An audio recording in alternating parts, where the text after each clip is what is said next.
Talk Radio. Well, happy New Year, everybody, and welcome to 2019 on the Yaron Brook Show. I'm excited. I'm excited for the next year. I'm excited for what we are going to be doing together. I have a whole year kind of laid out already. Roland is saying Happy New Year from Amsterdam. I'm coming to Amsterdam in I think in March. So I got a whole program, a whole year laid out in terms of my travel schedule. I'm going to be doing tons of events all over the world as usual. Hopefully more in the United States. Right now, I've got a heavy schedule in the UK, in Europe, in Asia. We'll be going to Asia. I'm looking. Those of you in Japan, South Korea, Hong Kong, Singapore, and Mongolia, and possibly China, we'll be doing a tour over there this year. We'll be really all over the place. Talks at Ocon, at FEE, at a bunch of universities, a bunch of conferences. So a really heavy schedule already laid out. A potential very exciting debate series with a socialist yet to be identified that'll have very high profile. I think also tentatively scheduled for later this year. And I think you'll see a series of events and a series of shows with Dave Rubin. So a number of things with Dave Rubin and potentially with members of the intellectual dark web. So I think a lot of exciting stuff to look forward to. I think the next talk I'll be giving is at the University of Texas in Austin. So look for that on I think it's the 23rd of January. That'll be the first public talk I'll be giving in this year. Oh, Unshelled Coast says he got accepted to Clemson. Oh, right. Fantastic. You've got to look up my good friend Bradley Thompson and the Center for Capitalism at Clemson University. That is terrific. Very exciting for you. And I'm, of course, affiliated. I'm on the board of the Center for Capitalism at Clemson University. So, as I said, a very detailed year, a lot planned, a lot to look forward to. Of course, if you would like to bring me to campus, or if you would like to bring me to speak to a business or to a professional group or to anything else, write to me, Yaron at YaronBrookShow.com. Very easy, Yaron at YaronBrookShow.com. So if you have a venue that you can arrange for me, don't send me recommendations. Don't send me emails saying, hey, why don't you speak at the University of California? I'm looking for people who can actually make it happen, right? It's expensive. It's getting more expensive. It's about $4,000 to get me to come and speak. We can, I guess, negotiate under certain conditions, but generally $4,000 a pop. Adam is asking about a debate with Shapiro. God. Well, his God, I guess, not my God. I don't know what we're going to be able to do with Shapiro. He's not. He keeps saying he wants to do it. He keeps telling me he wants to do it. He, puts me onto his people, and then his people basically make it impossible to do it. So I don't know if it's him or if it's multiple producers and handlers and people who deal with the Ben Shapiro brand. But they obviously, somebody there is preventing this from happening. So we'll keep trying. We'll keep trying to put on something with Shapiro. My goal, ideally, would be to go on his Sunday show. But even though he said he'd invite me, the invitation has not arrived yet. So, as I said, I will keep at it and keep making the effort to get on there. We will see. But I think with Dave Rubin, you'll see some exciting stuff happening over the next year. So multiple events, multiple appearances, and some debate format kind of structures with other intellectuals. So we'll see. It's still yet to be determined, the exact format and the dates, but we are definitely working on it. We will also see big changes in 2019, I think, in terms of how you support this show. And again, thank you for everything you've done in 2018. Thank you for all the support. It's been amazing to see how many of you have stepped up and helped make this show possible, and some of you with some significant contributions, significant support. So thank you, and I hope you continue into the next year. We will be leaving Patreon at some point. We'll talk about that in a little bit, and we'll be finding an alternative platform. Dave Rubin and Jordan Peterson, as I predicted, are now saying it's going to take a little while before they have that alternative ready. They are leaving. Both of them are leaving Patreon on January 15th, but they are not committing to when they'll have an alternative platform available. In the meantime, Subscribestar is basically, going nowhere. I'm looking at some Bitcoin alternatives, but I know that a lot of you are not very proficient with Bitcoin, so it's not really a solution for everybody. It's a solution for some. So the search goes on for an alternative to Patreon, and we will provide that alternative. In the meantime, of course, you can support me on paypal.me, and it's pretty straightforward there. Somebody says Sargon is saying that Subscribestar has almost fixed their problem. Great. I mean, I'm all set on Subscribestar. Everything is ready. All they need is to turn on the switch, and as soon as they solve their problems and turn on the switch, we will shift to Subscribestar, and then we will also shift to whatever else we can, including some kind of cryptocurrency solution. So we will definitely adopt a cryptocurrency solution as well. Also, and here's a request for you guys who are listening. I'm looking for somebody who is proficient with, what was the software? With WordPress. Somebody who's proficient with WordPress. I'm willing, I'll pay for your time, obviously, but what I need is somebody who can significantly improve my website, primarily automatize certain tasks that right now need to be manual. And secondly, create a subscribe page on WordPress. I don't think it's that hard. I think there's a module in WordPress that makes it possible to put up a payment page, and maybe even include Bitcoin as a possibility to use as a payment mechanism.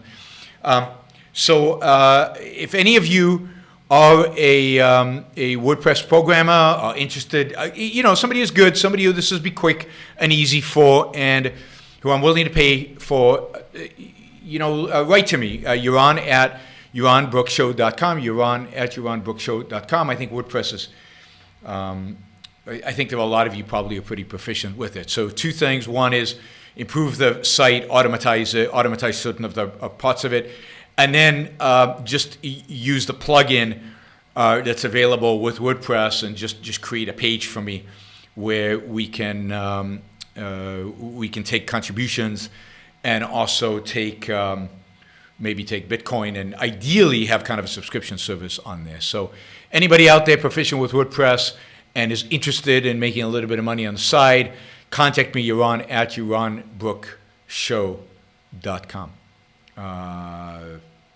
Get an app. I'm not sure what that means. All right.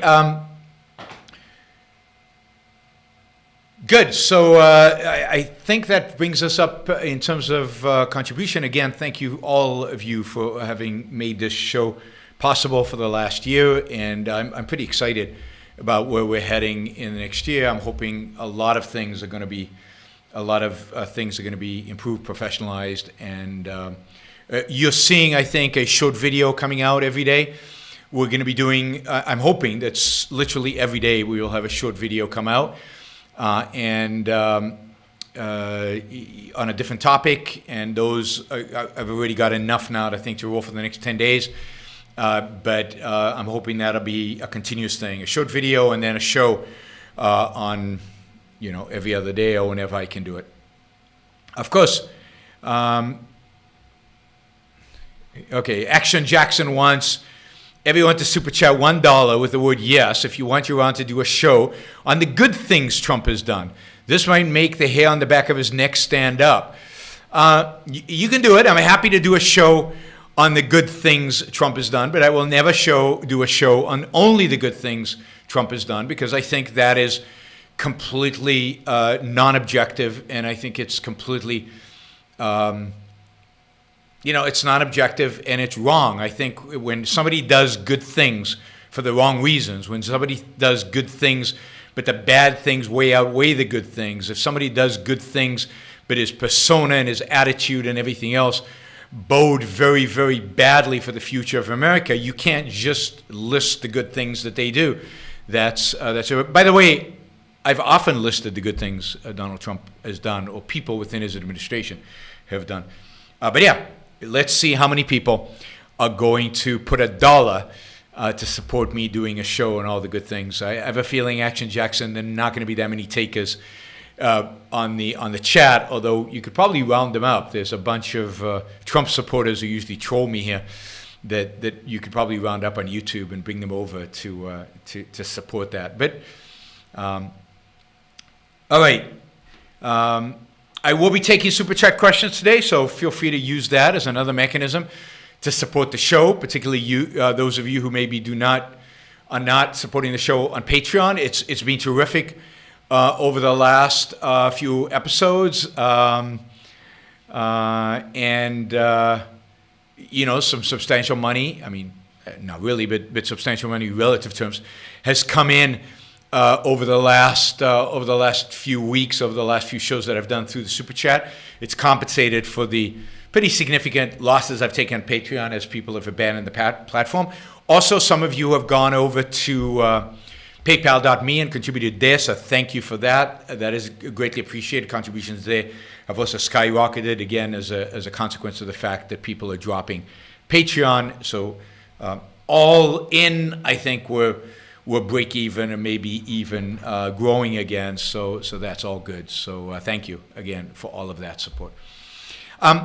I didn't do a show this year about 2018 and lessons learned. I don't know, it seemed a little too depressing. I might still do something about that, prioritizing them, but we'll talk a little bit about that today as we talk about what I think the real big issues are looking into 2019, what to be focused on, what I think the dangers and what are the hopes are for 2019. But I think the first thing and the most important thing I'm going to say today, and this is so important on New Year's, is New Year's is a great time to really forget about the politics and forget about the world out there, and the political world, the economic world, the free speech, I don't know, all the garbage that happens on a day-to-day basis. And it really is a time to think about your own life. It's a time to really focus on your own values and your own life, and what's most important to you, and what do you want to do with 2019, with this new year, in advancing your goals, in advancing your values, in achieving and attaining your values. So I think this is a great period of time. I think the period between Christmas and New Year, and maybe a few days after New Year, to really commit yourself to thinking and to really thinking about what's important. What am I going to do in the next year to make my life more meaningful, to make my life more substantial, to make my life the best life that it can be, and to really elevate my game, the game of living. How am I gonna be better pursue my values in my career? How am I gonna better pursue my values, my romantic values? How am I better gonna pursue my values in every dimension, in every aspect in our lives? Now, we all focus in on, I want to lose 5 pounds, I want to exercise more, and that's all good. But at the end of the day, exercise and weight and things like that, I mean, they're important. Health is crucial. It's important. But there are much bigger, more important things to focus on. These should be the relatively easy stuff. Yeah, go exercise. Don't need a New Year's resolution for that. lose some weight, watch what you eat, diet, whatever. These are not big issues. The big issues is, what do I do to make my romantic relationship better? What do I do to establish a romantic relationship if I don't have one? How do I make my job the best job in the world? Or how do I advance to attain the job that I really want from where I am today? These are the really big questions. And then how do I make myself a better person? And here, let me just recommend that every year you spend time with the virtue of selfishness. Ayn Rand's books, Ayn Rand's essay, The Objectivist Ethic. Because in the virtue of selfishness, in that first essay, The Objectivist Ethics, is the guide, is the map for how to improve your life, how to make your life better, how to live the best life that you can be. The virtues that articulated, the 7 virtues that are articulated in that book, they need a lot of work. You need to do a lot of work with them. You need to chew them and absorb them and analyze them and apply them and learn and constantly improve on how they apply to your life, and specifically how they apply to your life and how they apply to your values. But they are the bedrock. They are what is going to make your life better in 2019.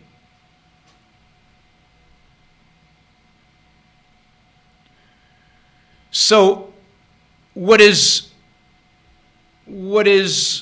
instead of focusing on just the concretes, this is a great time to go to the fundamentals, to go to the moral principles that are going to apply to everything you do in your life, including going on the treadmill and dieting and, pursuing your romantic relationships and everything else.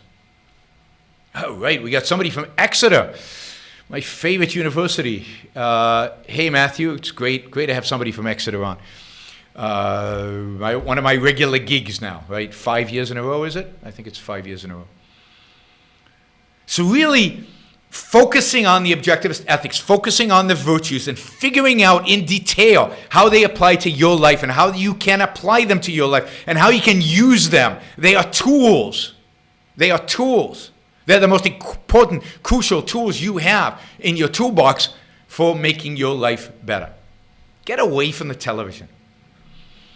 Get away from politics. And this is going to be quite a year politically. I mean, the Democrats are going to choose a presidential candidate. You probably saw Elizabeth Warren has already thrown her hat in the ring. Oh my God, what a disaster. And it's going to be an awful year because Democrats are going to go after Trump, and Trump is going to lash out at everybody, and it's just going to be horrible. It's just going to be horrible. Democrats and Republicans are going to try to get together to regulate the internet. There might be a recession late in the year. Free speech, or at least our ability to speak up is being curtailed through activism from the left that is applying pressure on all these corporations to. Anyway, it's going to be a tough year. Focus on your values. Get away from you can't affect the politics anyway. I mean, I can't affect the politics, and I do this for a living. You can't affect the politics anyway. What you can affect is the life you live. What you can affect is the things that you do on a day-to-day basis. What you can affect is, do you surround yourself with beauty or not? Do you make your life a happy, prosperous, successful, thoughtful life or not? That's what you can affect. And that's what you should be focusing on in this new year. Focusing on your life. Focusing on being selfish. Being a real egoist. Really figuring out fully and comprehensively what's good for you. What's going to make your life the best that it can be. And it's work. It's work. It's not trivial. It's not easy to figure that out. But again, the best start in the world is to pick up and reread, and certainly if you haven't read it before, The Objectivist Ethics by Ayn Rand, and then chew on it. You can read Tara Smith's Viable Values. We're going to have Tara Smith on the show in a couple of weeks. You can read Oprah, but read the sections on ethics, particularly Oprah and Tara's, where they really chew on the ethics and make yourself better, and then apply it. Figure out how to apply it to every aspect and every part of your life, right? And we'll try to help you here in a sense that I'll go back and start doing more episodes on the virtues. I know I've done some, but I'll do more. I'll repeat some. I know this is kind of stuff that's good to chew on and repeat and chew on constantly, because it's so easy to get away from it.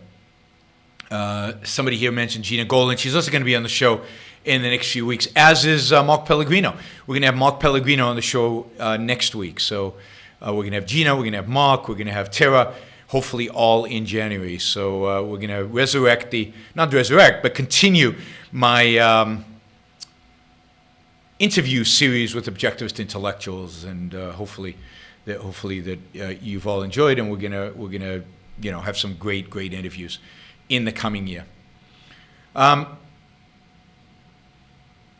Stefan wants me to talk about metaphysics more. I don't get that. I don't get what's so interesting about metaphysics. I find metaphysics really boring. Metaphysics is basically reality is what it is. It's a law of identity. A is A.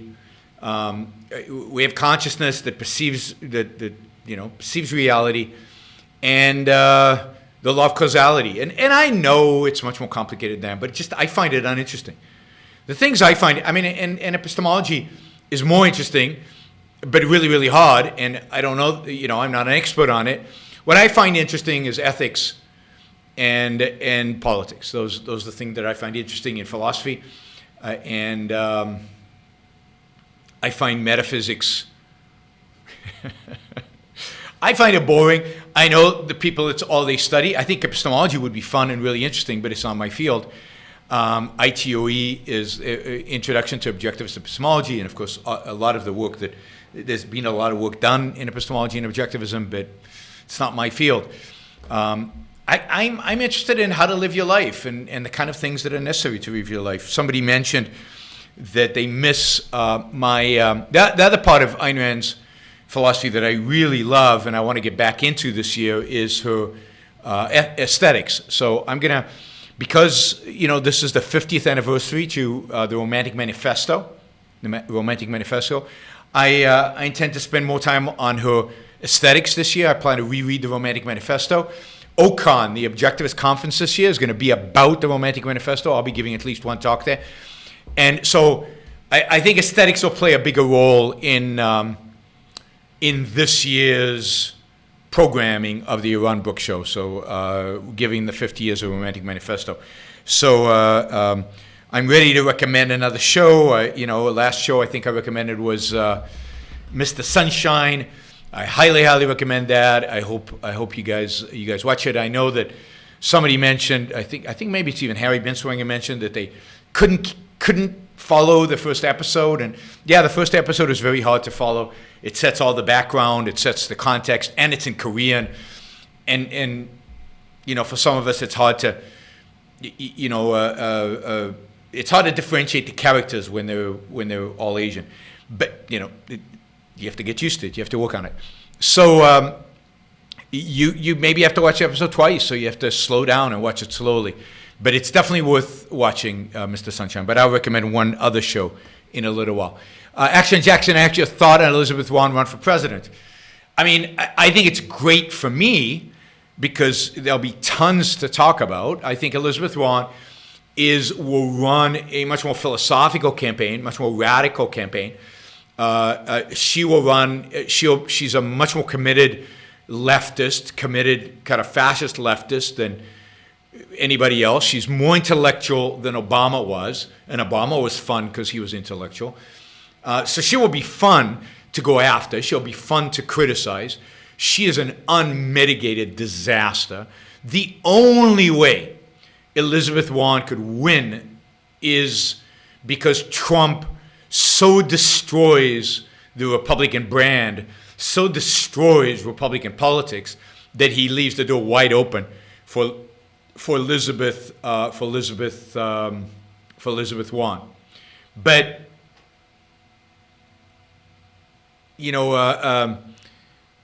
she, if it wasn't for Trump, I don't think she'd have a chance in hell to win this. I still think the Democrats are going to vote for somebody more centrist, but it's going to be interesting. The other thing that might happen is if she runs and Bernie runs and one or two other real progressives run, then the vote might be diluted, which will allow a centrist to dominate. But who that is, I have no idea.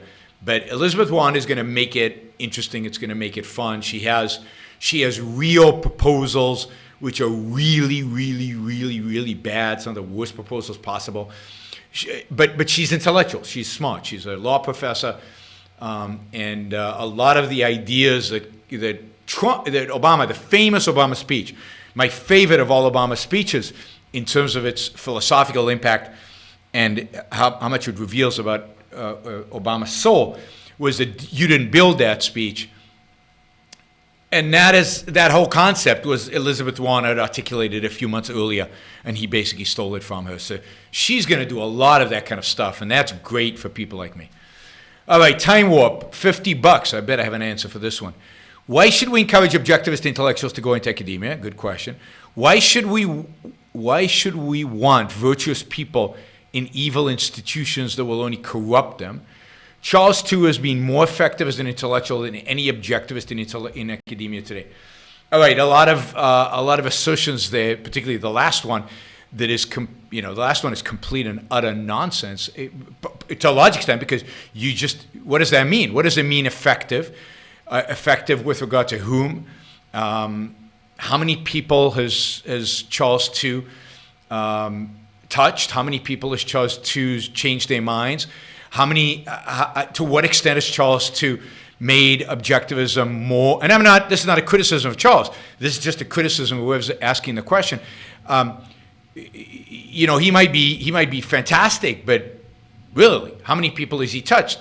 So no question in my mind that somebody like Alan Godhelf, who unfortunately passed away a couple of years ago, was far more effective as an intellectual. And what do you mean by effective as an intellectual? But in terms of getting the word out, in terms of converting people, if we want to use that terminology, in terms of legitimizing objectivism in the world out there, in terms of the debate and the discussion, far more than Charles is. And I'm convinced, I have no doubt, that is true today of people like Greg Salameri, who is in academia, at least partially in academia, and Tara Smith and other objectivists in academia. How do you measure how effective an intellectual can be? Maybe Charles II has done an extraordinary job, maybe, in explaining certain ideas about objectivism to people who are already interested. Maybe that's a lot of you guys. But how do you measure the effectiveness of an intellectual? So this is what I find about the Charles II phenomena. And this is to say nothing about Charles. Put Charles aside. Again, I have nothing against Charles. But I find that the people who are his advocates do him, I think, an injustice by making him out to be, the savior of objectivism, and by making him out to be, the most effective objectivist intellectual in the world today, or whatever. I think you're doing him injustice. I don't think it's right. I don't think it's right. I don't think it's just. I don't think it's just to Charles. I don't think it's just to anybody else to set that. Now, if he is saying that about himself, then he's delusional, and that's his problem. But you guys who are his fans, if you're not objective about him, you are doing him no favors. And that is not an objective statement about Charles. And unfortunately, a lot of the people asking me questions about Charles are just not objective about it. And again, he might be phenomenal at answering the questions and explaining objectivist ideas and criticizing me and criticizing other objectivists and criticizing Jordan Peterson. I mean, he might be, but to make these claims about a 20-something-year-old is just not, who's been doing this for maybe a year or two or whatever, is just, really, it's just sad, right? It's sad. All right, let's answer the question, because he did put $50 on it, and I appreciate Time Warp support, and he has supported through, at least I know through SuperChat. He supported a lot of my programs and is a supporter of the show. Why should we encourage objectivist intellectuals to go in academia? Because whether we like it or not, academia is still the most influential institution in our society. It is still where most people get their intellectual training. It is where most people who ultimately are influential in a culture, it is where most people who are influential in a culture get exposed to philosophical ideas. It is where most people who land up being influential in the culture get exposed to ideas, to ways of thinking. It's where they're being trained. So everybody today, from Donald Trump on, blames the state of the world on the media. Now, why is the media so corrupt? Why is the media so bad? Because they've been trained that way by academia.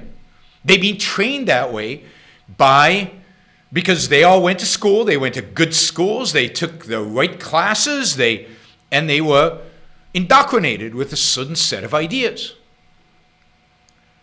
And that is true both on the left and on the right. So if you look, who are the most influential intellectuals on the right today? I mean, you can start with Jordan Peterson, who is an academic.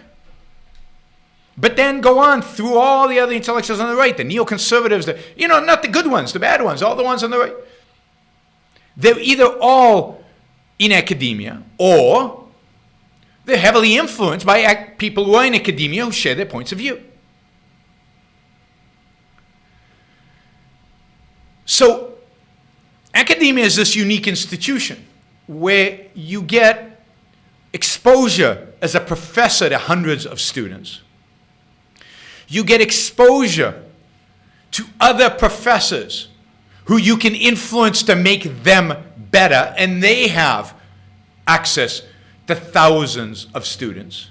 And not students who are coming on YouTube and casually engaging with ideas, but students who for a period in their life, 4 years, or if they're graduate students for longer, are focused on intellectual pursuits, are focused on figuring out the world out there.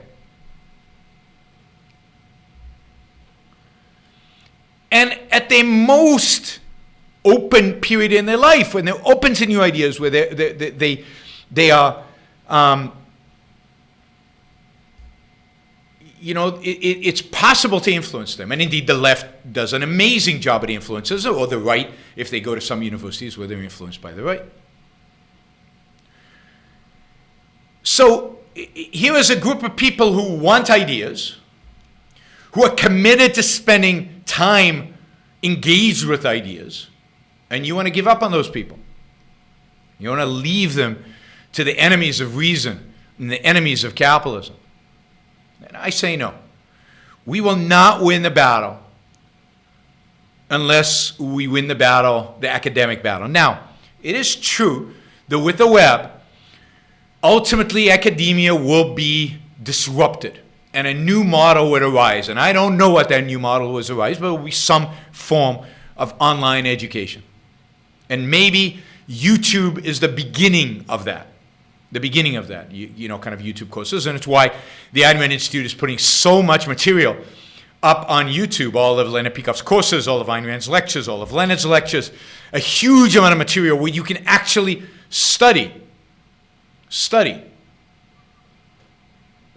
objectivism.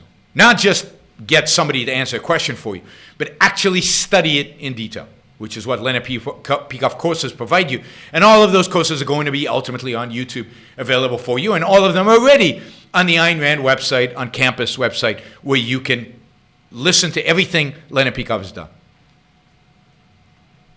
Somebody mentioned John Ridpath, and yeah, John Ridpath influenced hundreds of people, possibly thousands of people. So again, comparing Charles Tudor, John Whitpath. I mean, and I'm not comparing them as intellectuals as the quality of what they say, but just in terms of, as you say, influence, effectiveness, whatever effectiveness means. I don't know what effectiveness means in this. I mean, I have a concept of what effectiveness means, but what do you mean in terms of effectiveness? So I think academia is still incredibly important. And look, this is part of the question, and this is where I probably disagree with Charles, and I disagree maybe with some of you. And and this is a debate we have at the Institute, and a debate we have in the board of directors, and a debate we have among objectivists, and we'll continue to have it for a long, long time. What are we trying to do? How do you change a culture, is the question. Do you change a culture by creating objectivists?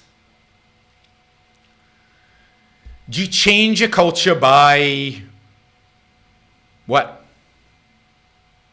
Now, I have a view of this, which involves educating objectivists, creating objectivists, training objectivists. You have to do that.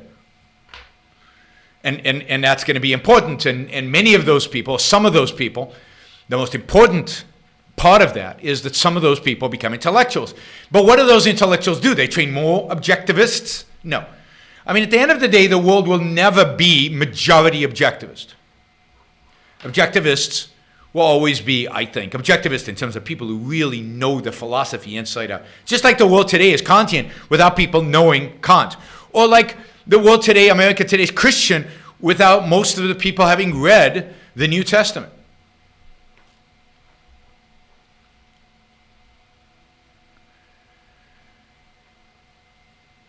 So, all right, so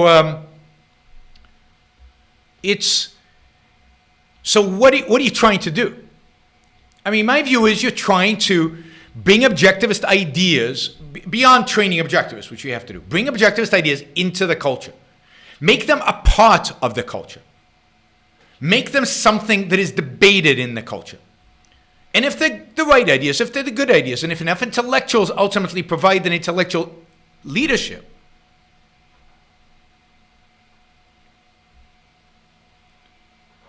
then the culture will change.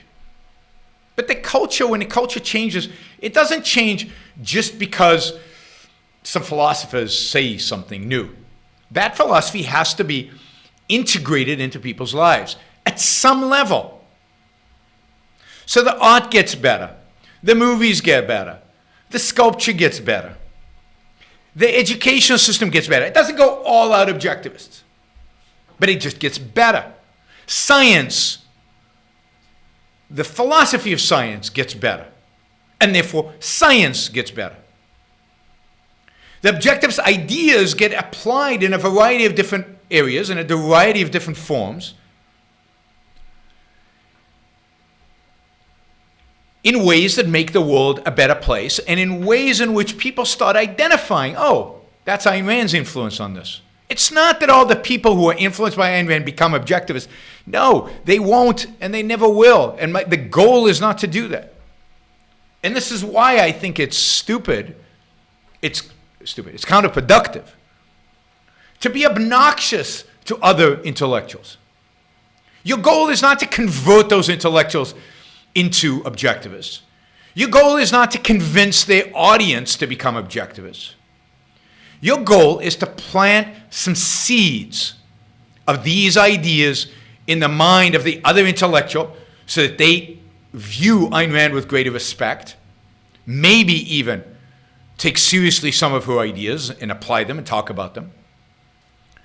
Plant that seed in the mind of the people who admire this intellectual so that they then go read Ayn Rand or take her ideas more seriously or apply her ideas in a new way. It's to inspire that future sculptor, that future scriptwriter, that future scientist to look at Ayn Rand's ideas. And again, they might never become an objectivist. They might never accept the entirety of her ideas. Very few people will. It's to influence them, to make them better people. It's to make them better actors within the culture. And if you can do that, to hundreds of thousands, millions, tens of millions, hundreds of millions, the world will change. And then one day, everybody will be an objectivist and I'll just take it for granted. But that's a long time coming. Long time coming. It's going to take a long time to happen. And in the meantime, we need to work to make the culture better, to make the world out there better, to make people, individuals better. And a big part of that is you need to model better behavior. But a big piece of that is we need people in academia.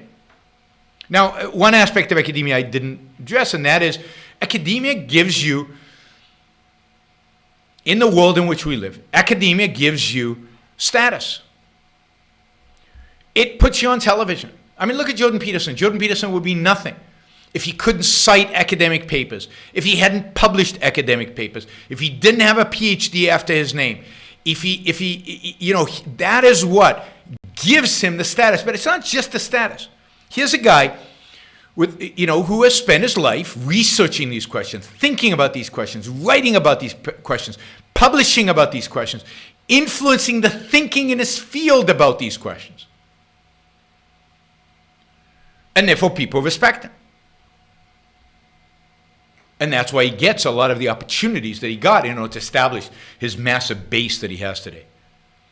But that's true of almost everybody. There are a few exceptions, like Sam Harris, who did it outside of academia. But almost everybody else is ultimately, who's real influential, either gets it from academia or is in academia themselves.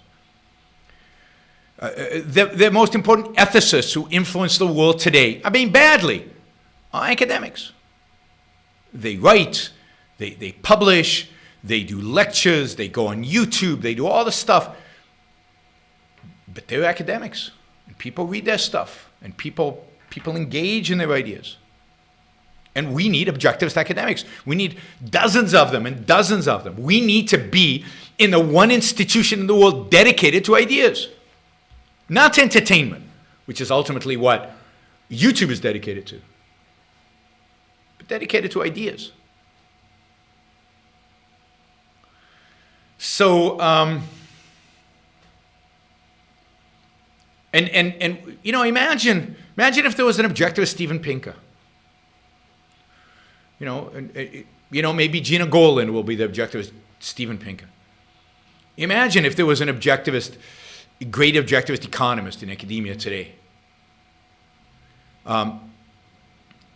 That's what we need. That's what's going to change the world. You can have all kinds of YouTube personalities, and that's good. I'm not against it. I think it's great. But to really leverage, to get the impact on millions, to get the impact on not just the people who basically agree with you, but to get the impact on people who don't agree with you, and to get an impact in a field, what we need is we need specialists, we need economists and psychologists and historians and political scientists who are in academia, who are teaching. We need Greg Salamieris, we need Brad Thompsons, we need Tara Smithers, we need Robert Mayhews. We need these people. We don't have enough of them. We're way short supply. Now, granted, academia is hard. It's a hard career choice. But you can be successful. You don't have to sell out. You don't have to suffer. You can be very successful in academia. And it's not for everybody.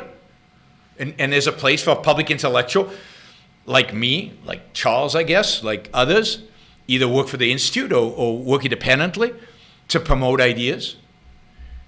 But to abandon the most important institution of ideas to evil is a huge mistake. It is a huge mistake, And you have no sense. Every idea that's dominant right now in the culture comes from academia. Every single one of them. And objectivism will not become a dominant set of ideas in the culture unless it has a respectable contingent in academia. So I don't think it's the only thing we should do. I don't think necessarily it's the primary thing we should do, but we should definitely do it. But again, please be objective about. All right, Nicholas has a comment. He says he makes a living in a voice, and I always speak at maximum volume as if it's outdoors. A mid-volume, low-volume gear would vastly improve your mic and podcast speaking. Try Vox Coach. Yeah, I think you're right. I yell too much. I don't think I'm that bad, but maybe I am. Maybe. Right now, I'm trying to speak not at max volume, so I assume that's working. I do have a preamp that enhances my volume when I speak softly. So I don't know. Maybe I'm curious whether other people agree with Nicholas and whether I need to. I should alter my voice more. I shouldn't just be speaking. I shouldn't just be yelling. And the question is, do I? Do I just yell? I need to be more conscious of that. Thanks for the critique. I appreciate that. Keiko asks, what's objectivism view of the TSA, especially domestically? I mean, I'm against the TSA objective. I'm against the TSA. I try not to speak for objectivism, but I'm against the TSA. The TSA is a government institution. It should not be having to provide screening of passengers. This is something airlines and airports should be doing. They should be held liable for bad stuff that happens if they don't do their job well. I think the airlines should have been sued after 9/11 and filing for bankruptcy should have preceded that. I don't think they should have gotten off scot-free from that. They were so I think they were responsible for security before the TSA. So I don't think the government should be involved in the security. I think it should be private. I think it should be the airlines and the airports responsible for it. And I think it would be better, more efficient, more effective. I mean, ultimately, it is the government responsible for apprehending the terrorists. It is the government responsible for our foreign policy. And of course, here is where I think it's so important that our foreign policy has betrayed us, that has made it necessary to have security at airports. If we had a proper foreign policy, I think security at the airports would be very, very minimal. Very, very minimal. So I'm against the TSA as a government organization. I'm against the whole idea of being screened. I'm very much for racial profiling and other forms of profiling for terrorists. I think the Israelis do a much better job of this. But I think at the end of the day, security on airline, making sure that your building is safe, making sure that your airplane is safe, that is the job of the airline and the airport and the particular building. That's why in a lot of buildings in Manhattan, for example, you have to go through security in order to go up the building. And some of them, they used to even be metal detectors. I see fewer and fewer of those these days. I think the same concerts and stuff like that, there's always private security. I think that makes sense. The authority at the end is the police. And it's the government's responsibility to eliminate terrorism and to reduce the threat. But in terms of the actual security at the airports, I think it should be private. Again, it would be 100 times more efficient. I don't know if you guys know about this Clear, which is a private company that gets you through security very quickly at the airports. That's an example of how you could do it much more effectively, background checks, much more effectively in a private sector setting, with the risk of liability being, giving you full liability being the downside and the motivation to get it right. Okay, Action Jackson asks, can you guys put Intro to Objectivist Epistemology and Honest Parallels on Audible, pretty please? I would gladly narrate. I'm surprised they're not on Audible. So Objectivist Epistemology, Introduction to Objective, ITOE, and Ominous Parallels. I will look into that and see what's going on with that, because it should be, particularly Ominous Parallels. ITOE, I can see how it's a technical book. It's why they might have skipped it, but Ominous Parallels should be. Andrew asks, what's your opinion of the foundation of economic education, fee? It's how I originally came across Ayn Rand. What role do you think, if any, non-objectivist free market economics play towards changing the culture? So, I mean, I have a mixed view of free. Generally, I'm very friendly towards free and sympathetic. They do good work in economic education, particularly for high school students, also college students. I've spoken at some of their conferences, some of their seminars. I know the previous or the retiring president of FEE has been very friendly towards me and towards Ayn Rand, even though he is quite religious, a religious libertarian. I have the same problem with FEE I have with most libertarian organizations. That is their tolerance, if you will, for anarchists, their tolerance for a big tent vision of, free market libertarianism. But at the same time, I think they play a crucial role in introducing people to free market ideas. And I do think free market ideas are one of the areas at which people have to be educated about if we're going to change the culture. Now, again, Brian Kaplan, who's a libertarian who I disagree with on a lot of things, who's very critical of Ayn Rand and who is a anarchist, kind of a soft anarchist, wrote a book about about voting, right? And he talks about the fact that most people are what he calls rationally ignorant. Most people go about their lives. They have a lot of stuff on their plate. They've got to make a living. They've got to make choices about their life. And most of them just don't know economics. Most of them don't know much about politics. They know very, very little. And since their particular vote, one vote among many, is not going to influence the election, it's not actually going to be the deciding factor in 99.9999999% of the time, they have no real interest in delving deeply into the political issues. And I think in that sense, they're being completely rational. And I wish we lived in a world in which we didn't have to delve into these political issues. In a rational, objectivist societies, you would not think about politics very much. You would not have to know much economics or care much about economics. You would really devote your life, your thought, your energy to figuring out how to live a good life. And the government's job would be to protect you from crooks and criminals, and you would do everything else would be your responsibility in terms of taking care of your life. But you don't need to know economics to take care of your life. You don't need to have a political view. The candidates would run, but the difference between the candidates would not be that big, and it wouldn't affect your life that much who was in politics or not. You wouldn't be that interested, and that would be an irrational society. Now today, unfortunately, who the candidate is, who's president, is very important and has a huge impact on our lives. But people are still behaving as if it doesn't, partially because it's complicated and it's hard, and they're not given the tools to deal with it. And life is complex and intense, and they've got a lot to deal with. They're not philosophers, and they're not going to be philosophers, and they're just not, they don't pursue it. And I think Brian's, I don't think the way he quite puts it is right, but I think there's a real point there. So what do people do? Well, they listen to the experts. They listen to Fox and CNN. They read a newspaper. They might read a more philosophical article.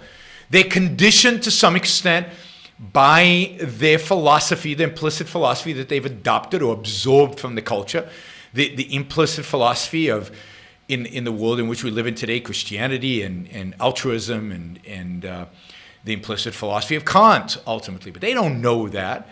That conditions which intellectuals they listen to and how closely they listen to them and how much of their ideas they adopt from them. And then that's it, right? And in the end of the day, the people who guide the masses, the people who move the masses, the people who are the intellectuals. And this goes back to my point about academia earlier. The intellectuals shape the culture. Now, it's not just the intellectuals in terms of those who deal explicitly with ideas. It also includes the artists, because the artists deal with those ideas implicitly and affect the people who are not actively engaged in thinking about intellectual ideas. Movies can influence them in ways that they might not be able to influence me, because I think through what is the message of the movie and how does that comport with my... Most people don't do that. So it's intellectuals and people who apply intellectual ideas in their work, artists. And today it's the screeners in Facebook and Patreon and places like that are also helping shape the culture. But the place in which the masses, for lack of a different word, the majority of people out there, where they get their philosophical inclination, their philosophical views, their political inclination, political views, is basically from the experts, from the intellectuals. And this is why it's so crucial that objectivism be represented among them. And to be represented, we have to be in academia, and ultimately we have to be in the media, and we have to be where people are looking for ideas. And we have to have a voice. Now, how did I get to this? This has got to FEE. And I think we need to be represented at FEE so we can expose young people to these ideas. But I think it's important that objectivists have, economics is going to play a big role in this. So here we can find allies. Economics is probably one of the few fields we can find allies who can at least explain the basic economic principles to people. We can at least say, no, look, the minimum wage, it doesn't work that way. Now, that alone is not going to change anything. But that is one more piece of the cultural puzzle that just has to, if we had enough of people saying that, if we had enough experts on television saying it, then people would at least acknowledge that that was an option among options. Today, they just take for granted that raising the minimum wage is a good thing, because that's the only message they hear. There are almost no real economist explaining on a regular basis on television, in articles, in places, YouTube, why a minimum wage is so disastrous. In the places where, saying this in the places where people actually get their information. So we need free market economists, and to some extent free market economists are allies in just bringing rational ideas. And then, of course, if some of them quote Ayn Rand or refer people to Ayn Rand or reference Ayn Rand, that can help. One of the reasons I resent anarchists so much is that I think once people realize that an intellectual is an anarchist, they justifiably dismiss them completely because it's such a stupid idea. And if then they also hear the word Ayn Rand, or they hear some good ideas lumped in with it, they dismiss those ideas. Oh, those are the anarchists, they're crazy. That's stupid. So those of you who want to know more about my position on anarchy, there's a video of a debate that I did on the issue in my YouTube account. So in my YouTube channel, you can find it. It's not, from a few weeks ago we posted it. All right, so I think FEE does a good job on the economic education. We need more people like that doing that kind of education. We need good economic education because that's one of the set of ideas they're going to have to just be changed in order for us to have an impact on the culture. Unfortunately, it would be great if they were all objectivists and they could do it in the context of a philosophical argument and thus make their arguments a lot more effective and a lot more true. They're not. We'll take what we can get. Our job is to come in and fill in the blanks. Bree asks, can we take advantage of the government shutdown to show how useless many government agencies are? I doubt it, because the problem is not that people don't know that some government agencies are useless. I mean, if you could do a survey and you ask people how much waste and uselessness is there in government, most people would say, oh, a lot. There's a ton of it. Which agencies would you close? And they get a list, and everybody will want to close some agencies and leave others of it. But then they get very excited about the ones they love. And depending on who you ask, they have different ones they hate and different ones they love. So it varies like that. I don't think that those kind of concrete examples work. There have been so many good concrete examples in the history that people just ignore. And what you're going to see, now I do think it's useful to point out that the world is not ending because the government is shutting down. But to be able to go and say, look at this agency or that agency, is too concrete. I mean, one has to fight this battle on the level of, to me, it's all about ethics. It's all about morality, because as I explained, I think in the show I did last time about Alexandria something Cortez, unless we capture them all high ground, it's all useless. As long as people are altruists, no number of concrete showing them that their political theory is wrong will help. So yeah, by all means do it to the same extent that teaching people free market economics is good. Show them the uselessness of certain government agencies, but don't expect that that is a world changer or a life changer. Okay, liberal Deutsch. Whoops, liberal Deutsch just jumped. Oh, there it is. Prince Philip, Duke of Edinburgh. Ugh, I hate royalty. I hate royalty. I would, if I was in England, I would vote against the monarchy. I hate princes. I hate aristocrats. Just the whole idea of aristocracy is so offensive to my values.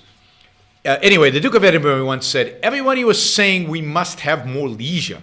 Now they are complaining they are unemployed. What? So is life a quagmire unless you're the Duke? No, life's not a quagmire. I mean,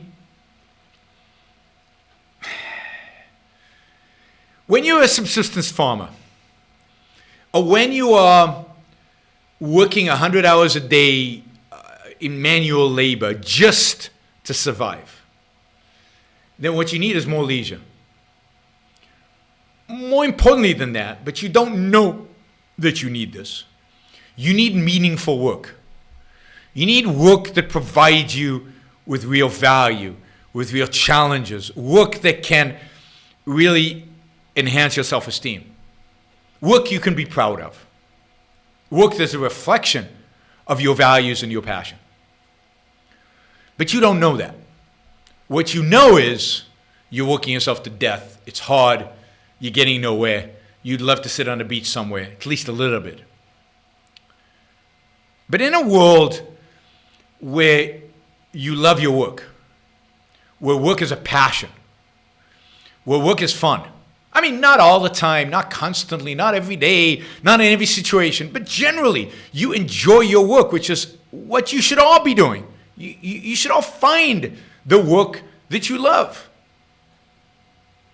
And sometimes you have to do something you're good at and develop the passion for it, and sometimes you have to pursue your passion and get good at it. But you don't want to, don't pursue your passion if you're bad at that one activity. You have to combine your skill level, your abilities with your passion. But you gotta love your work. You spend way too much time, way too much energy, way too much effort at work not to enjoy it. Then leisure becomes important, but not. Leisure is important because you have to relax, you have to clear your mind, but it's not the goal. The goal is the work. So for Ayn Rand, having a purpose in life is one of the cardinal values. And leisure is not a purpose. Leisure is what you do to relax, to get away, it's not a reason for living. It's not a purpose in life. So career is your purpose for most of us. I mean, child rearing can be your purpose. You can't have a hobby that's your purpose if you can't find a career that is such. But for most people, the career is their purpose. And therefore, your energy, your focus, your everything, your values should be oriented towards that purpose, towards your career. And leisure should be the break you take in between, because you can't literally spend all your life just pursuing one thing. I mean, that's why aesthetics is so important, art is so important, leisure is so important, the beach is so important. It's important to be able to just relax, to clear your mind, to think about something else, to experience emotionally the beauty of a sunset or the amazingness of a new TV show, to laugh. All those are really, really, really important in life, but they are just what you're doing when you're not pursuing your purpose, when you're not pursuing your career. It's still true that most of your energy, most of your time, most of your focus should be on career. And I think this is why it's so hard to retire. It's so hard for people to retire, and even people who do retire, they usually find something to focus their minds on, some challenge, some hobby that they can really orient themselves towards. Right?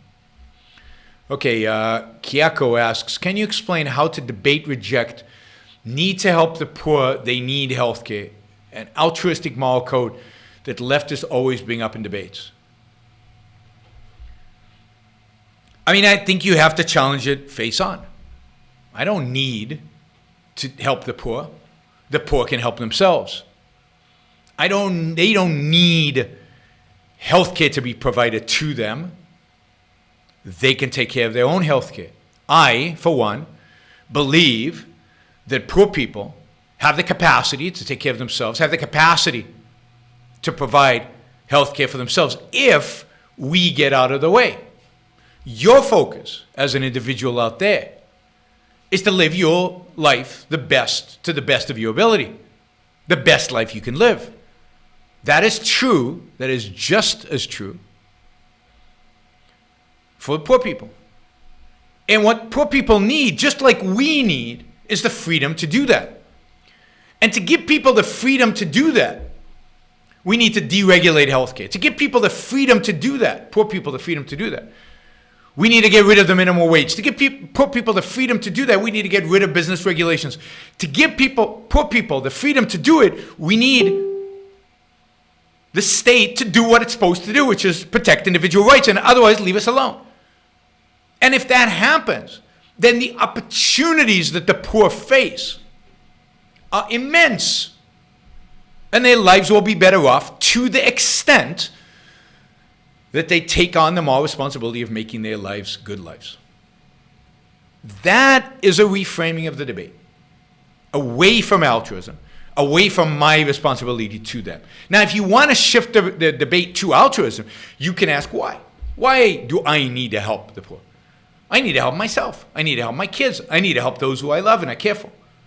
I need to take care of my life. And you could shift the debate to a moral debate about what should your focus be. But you can orient the political debate in a way that is egoistic without having to delve into the theory of morality.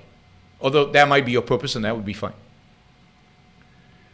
I would like to know your opinion about cooperative banks. This is Ignacio. I'm not sure I know what cooperative banks are. I mean, mutual banks, maybe you're talking about mutual banks. I mean, I don't have an opinion about any particular form of institution. I believe that's left for the marketplace. Cooperative banks, if they can compete with other banks, fine. I don't know that there's one particular legal form in which an organization needs to establish itself in order to do best.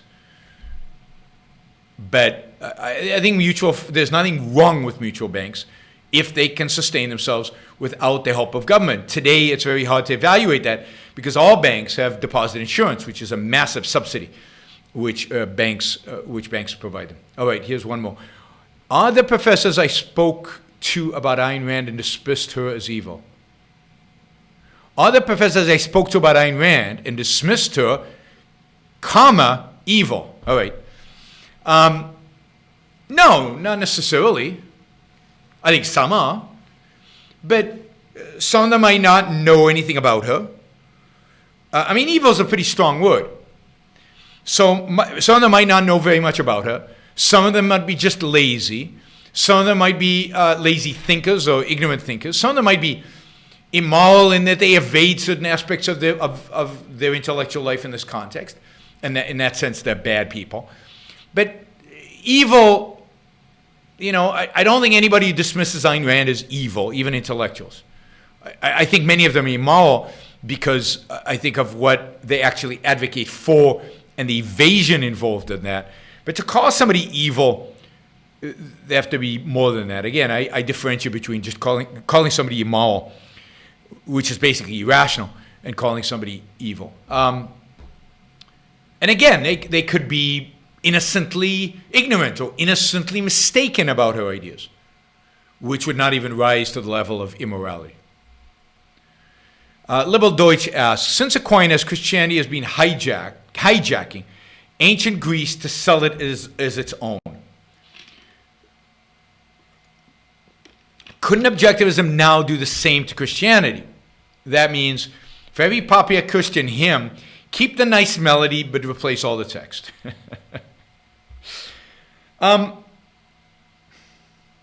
Hijacking Christianity.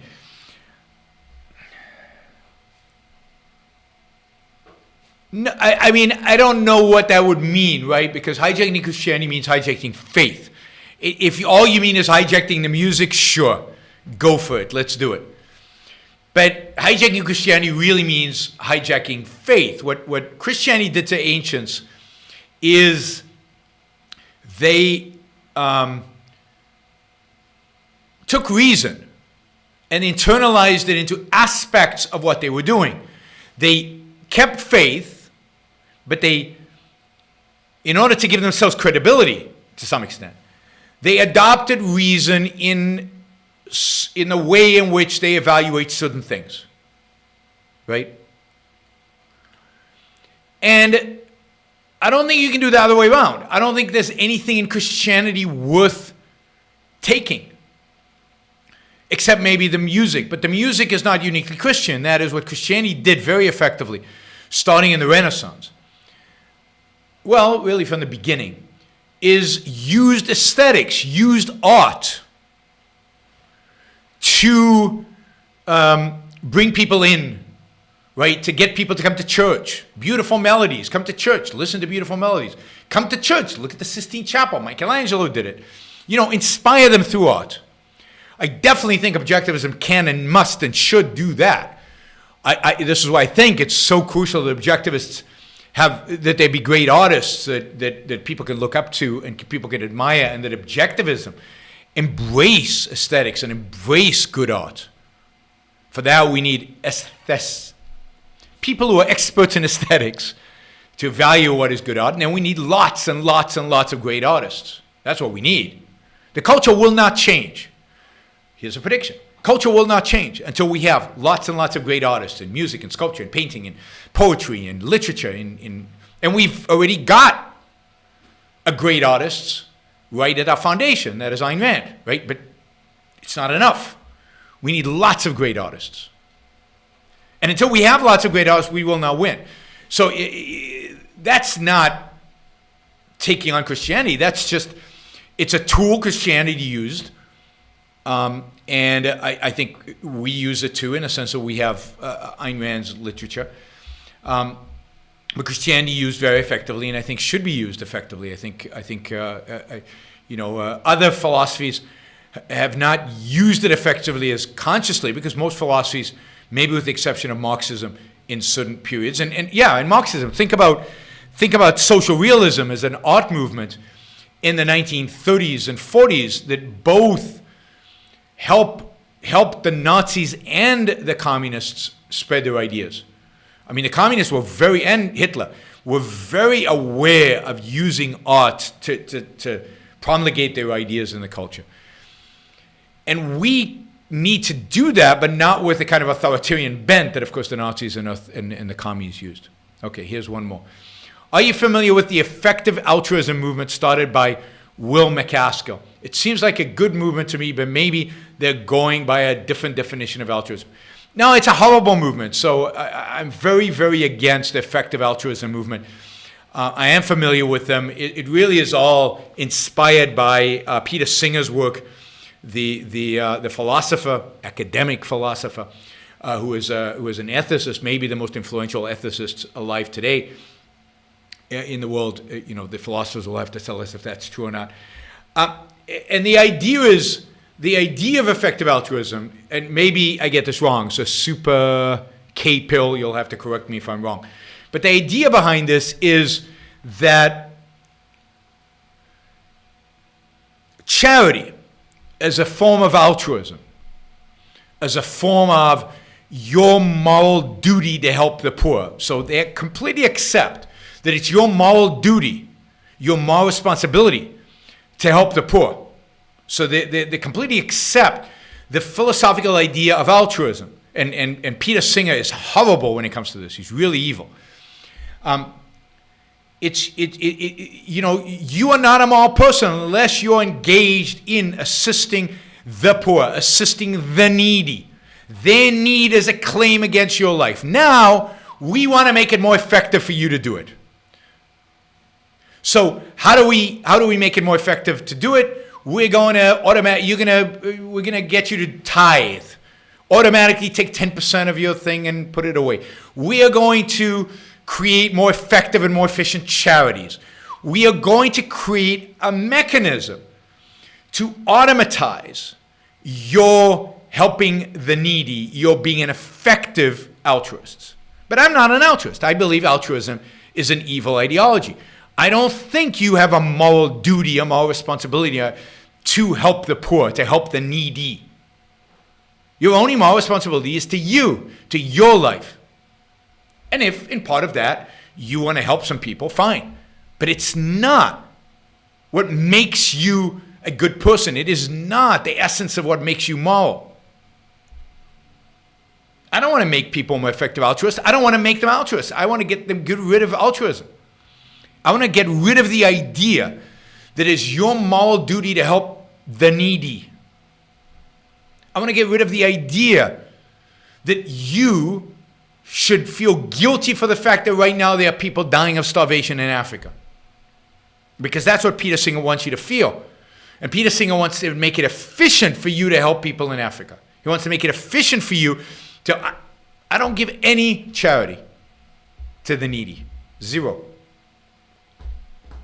I mean, the real battle in the world today is not about need, it's about ideas. So I contribute a lot of money.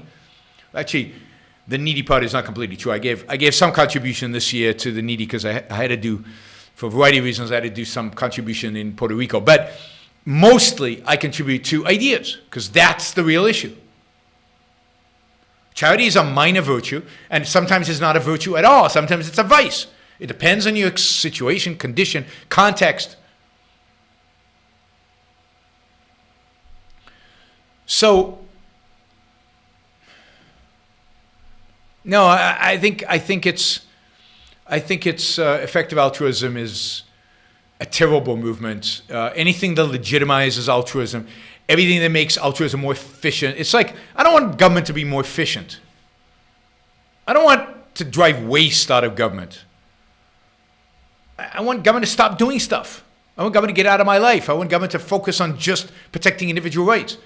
I don't want to just make bad stuff more efficient. I want to get rid of the bad stuff. I want to get rid of the bad things government does and keep only the good things. There's nothing good about altruism in the sense of that moral commitment to the need of others. That is wrong. Right. I mean, we need to talk more about altruism and talk more about why it's so evil and why it's so wrong. We'll do that in future shows. Do you believe Jesus was a real person or a myth? Have you ever read Richard Carrier's on the topic? No, I haven't read really anything on the topic, and I don't really care. It doesn't strike me as important. I was taught in school that he was a myth because that's what was taught in Israel about Jesus, that he was a myth. But it doesn't matter. If he was a myth or wasn't a myth, what difference does it make? What matters is the influence, the story of Jesus, the supposed sayings and writings of Jesus have had on the world. And how do you combat that? So what's important is Christianity as a set of ideas and as a set of mythologies that impact people. And you know, how do we address those ideas? How do we convince people of those ideas' falsehood? The man Jesus is uninteresting to me. I guess I'm curious historically, but I wouldn't read a book on it. I wouldn't watch a documentary on it. It's just not, on all the things that interest me in life, whether Jesus was real or not is not up there at all. Okay, Liberal Deutsch, we're going to make your question, Super Chat question, the last one. Otherwise, I'm going to be here all day. Although this is fairly profitable, maybe I should be here all day. Okay, here's one from Ignacio. I would like to hear some comments on the performance of the EU banking sector during the subcrisis. During the subprime crisis. How is it now? I mean, the European banking is pretty bad. It's always been bad, primarily because it's so heavily regulated. Deutsche Bank has always been somewhat of a arm of the German government and heavily regulated as a consequence. One of the things that people don't talk about the financial crisis is the fact that European banks, before the financial crisis, were regulated by a European banking regulations, actually global banking regulations. A lot of the U.S. banks fell under these regulations, Basel regulations, and at the time they were Basel II, now they're talking about Basel III set of regulations. One of the things those regulations did, I'll just give you this one anecdote, is that they defined mortgage-backed securities, CDOs. CDOs are derivatives off of mortgage-backed securities, like packages of mortgage-backed securities. They defined mortgage-backed securities that were rated AAA as riskless securities that did not require the banks to carry any capital against it. So one of the real mysteries when the crisis happened was, why did the European banks have so much mortgage-backed securities, American mortgage-backed securities? Why were they investing so heavily in American mortgage-backed security? And the reason is because the regulators basically drove them to do that by completely mistakenly and out of any market context rating those securities or defining those securities as risk-free securities and not requiring them to keep any capital against them. That's the kind of ways in which government regulations cause financial crises like the one we saw in 2008. And since European banking is as heavily regulated now as it was back then, if not more so, European banks are in bad shape. I'll give you some other examples. One more example, the Greek crisis. Why did Germany spend so much time, effort, money to bail out Greece? Why does it care so much about Greece? Because Deutsche Bank held Greek bonds, huge amounts of Greek bonds. So by bailing out Greece, they bailed out Deutsche Bank. And, you see this pattern over and over again. Now, why do banks hold so much debt of governments? Because they're required to. The regulators, in a sense, force them into doing it. Because that's how governments finance themselves. It's been like that for hundreds of years. Government finance themselves by forcing the banking sector to buy their debt. Anyway, so the banking sector in Europe is not in good shape. I don't know in terms of valuations, because they've probably come down quite a bit. But in terms of just underlying fundamentals, I don't think they're in very good shape. And the banking sector in the U.S. in some ways is in better shape, is more capitalized from what I understand. All right, Liberal Deutsch asks, making good romantic documentaries about the Renaissance can be cheap. Just mix bedtime story kind of narratives with art images and classical music. See LaRoche's The New Dark Age. Maybe, and in that case, go do it. And I encourage all of you to go do it. But that's only part of the problem. The other part of the problem is, how do you get anybody to watch them? I think I've told you this, Liberal Deutsch, before. I mean, I've been involved in making a couple of documentaries. And it was, okay, so it wasn't cheap to make them, but I could raise the money for that. But then how do you market them? How do you get anybody to watch them? So I find that the challenge. And the more radical the ideas you present in the documentary, the more difficult it is to get. The big channels, the Netflix of the world, and those places, even if they carry them, it's one among 1,000 documentaries. Why should anybody watch that one? I find the marketing after making the documentary more difficult. And getting them on television is very, very difficult because the television channels don't want them. All right. Thanks, everybody. Generally, I see a lot of you in the chat asking questions. The best way to ask a question, the only way really for me to guarantee me answering it, is to use the Super Chat feature, so you can plan on doing that next time we have a show. Next show will be tomorrow. I think tomorrow evening, that's Wednesday, January 2nd at 7 p.m. East Coast time. So look forward to visiting you with then, and then probably the day after that as well. So the next 2 days there will be shows, Yaron Brook shows. Let the world know. I'll also be releasing short videos every morning, 9 a.m. East Coast time. We'll be releasing a short video pretty much every day now. So look forward to that. Share the videos, particularly the short ones. The short ones, you have no excuse. Those are the kind of videos that people share. Again, the most important parameter, the most important way in which to get the ideas out there is using social media, is through the share feature. So please share them with your networks and get the word out there. I mean, the chat is incredibly active. I really appreciate that. I can't follow it, so I apologize if I miss some interesting discussions. I just can't follow it because there's too much going on, and there's a lot of Super Chat questions. All right, everybody. As I said, have a great, happy New Year. Do what I said in the beginning of the show. A lot of you joined late, but spend the next few days thinking about how to make your life better. Your life. Forget about the world, forget about politics, forget about Elizabeth Warren, forget about Donald Trump. Just focus on you. What do you need to do? And to do that, I highly recommend that in the next few days you all read The Objectivist Ethics by Ayn Rand. It's available online for free at the Ayn Rand Institute website on the campus site. Read The Objectivist Ethics and contemplate, think about how to make your life better in 2019, better than it's ever been. All right.